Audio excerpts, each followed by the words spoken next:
A hate crime is a crime motivated by prejudice that is intended to hurt or intimidate others. When people have strong views on certain topics, they sometimes feel that hurting others who don't agree with them will spread their message and allow them to express themselves. However, the world will not always agree with you, and you can't just go around hurting people until they do. Let's look at Hawaii.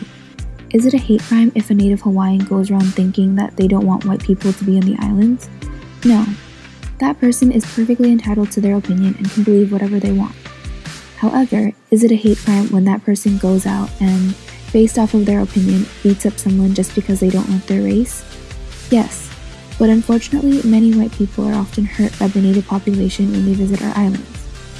According to the FBI, who investigates hate crimes, there are over 5,000 hate crime incidents in our nation every year, nearly half of which are motivated by racial prejudice. This problem isn't given much attention by the people, but in reality, victims can get seriously hurt and even end up in the ER. Because of the seriousness of hate crimes over the years, laws have been passed making hate crimes punishable. One example is the Matthew Shepard and James Byrd Jr. Hate Crime Prevention Act, passed in October 2009, signed by President Obama. This act allows the increase in penalties for crimes deemed as hate crimes and also works to ensure the government with the technology to investigate hate crimes. In Hawaii, hate crimes are dealt with by prosecutors and it's their decision on what to do. But the law isn't really getting its job done. In many cases, victims in Hawaii are discouraged to get help because they are told that not much will be done. For example, bullying occurs at school, but officials tend to fail to really do anything despite complaints from students. Therefore, we see that the rules and laws are not really solving the problem of hate crimes. Our group decided that in order to stop future hate crimes, we need to address the younger generations who will be able to make a difference. If younger generations are able to be more accepting, we could eliminate the hate in our society. To target the younger generations, our group thinks that it might be the best idea to have a mandatory class in both public and private schools to promote the seriousness of hate crimes and other current issues. This class would educate students on making decisions and analyzing situations that they might encounter in their lifetime. The purpose of this class is to have the students express themselves and discuss life-related topics. Our ultimate goal is to reduce the amount of hate crimes from happening everywhere. However, we thought we should start with our own community. To do so, our group had to first come up with the details on this proposed class. This would be a mandatory class worth a credit in order for students to graduate. However, students would not receive a grade for this class, but would be regulated by attendance and participation.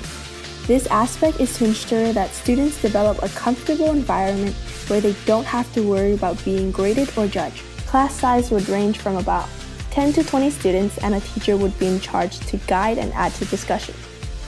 Our next step was to talk to the Board of Education in Hawaii.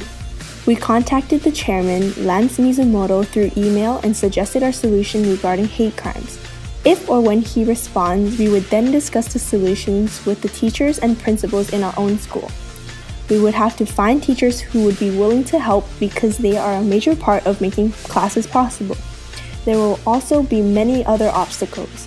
For example, if money is needed in the process, we could start fundraising or look for donors to support us.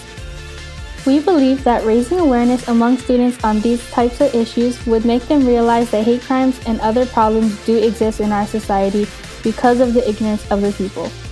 These issues might be unspoken of or taken lightly, but we really do need to teach the younger generations to grow to accept the differences that everyone harbors in their individual self.